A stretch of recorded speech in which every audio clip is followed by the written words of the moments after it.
In this video, we're going to do a quick overview of the properties of carboxylic acids and esters.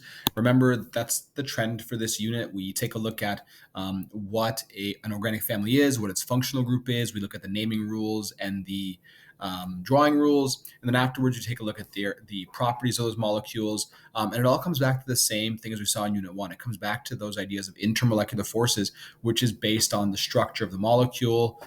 In other words, their functional groups.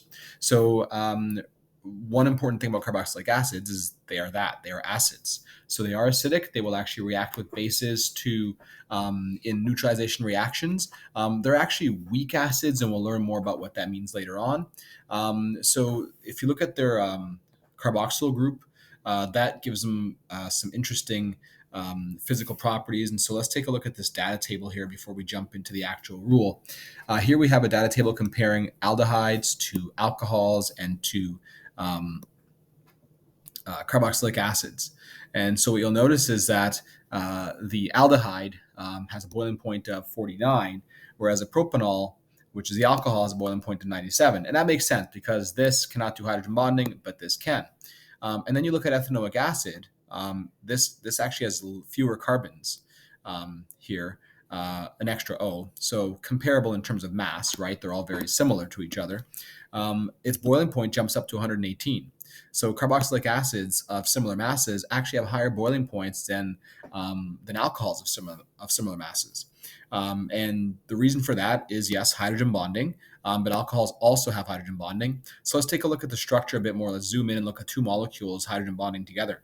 Here we have two carboxylic acids hydrogen bonding, and here we have two alcohols hydrogen bonding. You'll notice that the carboxylic acids actually form this structure here called a dimer. Di means two. So there's two sort of hydrogen bonding events that happen between two molecules, whereas over here, we only have one hydrogen bonding event that happens between two molecules. And this is really because of the angles at which they can face each other, allowing for more hydrogen bonding. And so that's why we have a higher boiling point for carboxylic acids compared to the alcohols of similar sizes. So again, very polar carboxyl group allows for dimer formation, which gives higher boiling points for carboxylic acids compared to alcohols and hydrocarbons, of course. The other thing to mention as well is that because we have that polar carboxyl group, the carboxylic acids are able to hydrogen bond with water, and therefore small ones are fairly soluble in water. And the same sort of trend applies here. As you get larger in terms of a carboxylic acid with a larger carbon chain, you become more nonpolar and then less soluble in water. So it's more, we compare the molecules to each other based on those factors that we studied so far. So those are your properties for carboxylic acids. Now we're going to take a look at the properties of esters, and you might already be able to figure out some of those properties yourself as they compare to carboxylic acids. So they have a structure very similar to carboxylic acids, but they don't have the OH. Remember that H portion was replaced by a carbon chain. So that removes that special hydrogen bonding ability. So we lose that. The OR is less polar than the OH group. And so because that OR group is less polar than the OH group, so that carbon chain attached here, that means that our esters are less soluble in water and also have lower boiling points compared to the carboxylic acid and even compared to alcohols.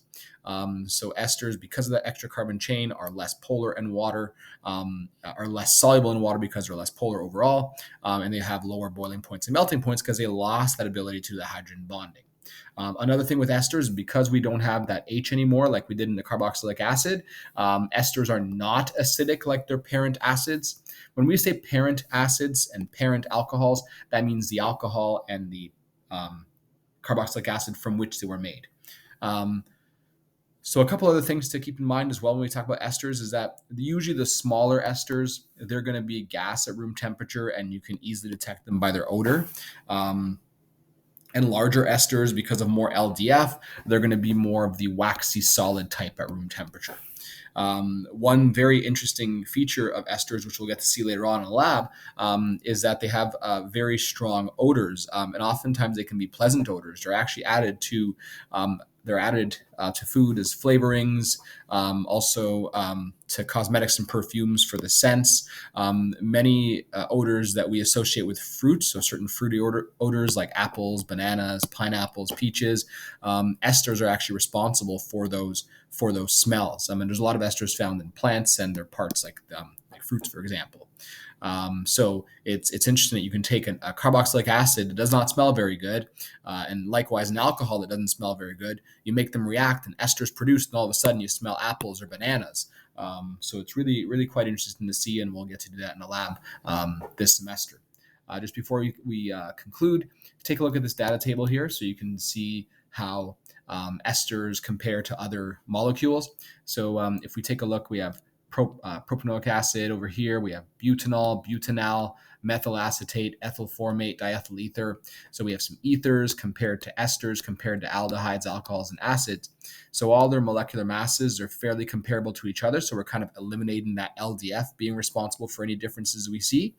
And you'll notice that carboxylic acid, of course, has the higher boiling point. Then we have alcohol because of hydrogen bonding.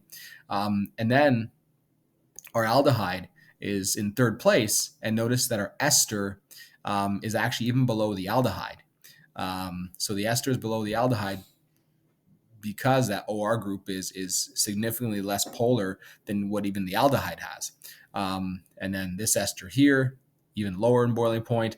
And then ethers, of course, since they're always within the carbon chain, they're even lower in boiling point. Ethers are not too far ahead of hydrocarbons when it comes to boiling points.